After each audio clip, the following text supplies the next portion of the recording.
उत्तर प्रदेश के वाराणसी में हर साल करोड़ों रुपए का रसगुल्ला की आपूर्ति देश भर में भी होती है, लेकिन यह कारोबार इस साल आधा रह गया है। रसगुल्ला दूध से बनता है और दूध का उत्पादन पर हुए लंपी का असर किसी से छुपा नहीं है। दीपावली के त्यौहार से 2 महीने पहले ही ऑर्डर मिलने लगते हैं और बुकिंग हो जाती है, लेकिन लंपी बीमारी के चलते वाराणसी में तकरीबन 40% तक दूध की आपूर्ति कम हो गई थी। हालांकि अब धीरे धीरे हालत में सुधार आ रहा है। दिवाली से पहले दूध और मिठाई का बड़ा संकट देखने को शहर में मिल रहा है।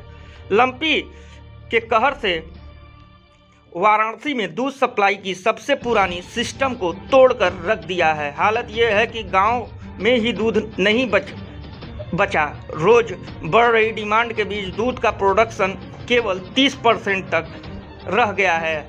आप सीजन में भी मिठाइयों के दाम 20% तक बढ़ गए हैं। इतना ही नहीं, सर्दियों में शुरू होने वाले पहले ही सरकारी डेयरियों में घी का प्रोडक्शन 50 से 90% तक कम हो गया है।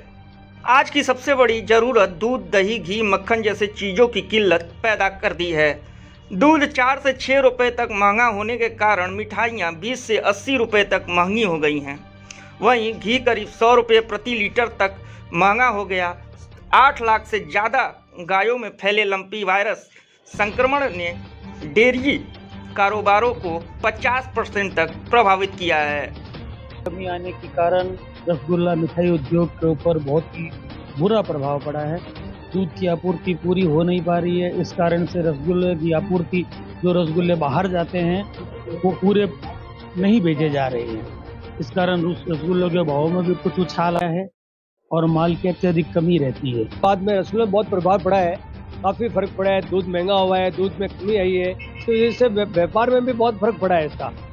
और देश विदेश में जो जाने वाले होते हैं उसमें थोड़ी कमी आई है और लोग घबरा भी रहे हैं कि हम लेवें नहीं लेवें, इसका भी फर्क पड़ा है इसका।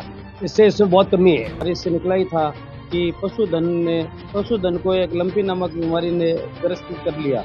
उससे गायें जो थी हमारी, जो हमारे राष्ट्रीय पशु है, उसको बहुत क्षति पहुंची है और गाय वो बहुत समाप्त हो गई है।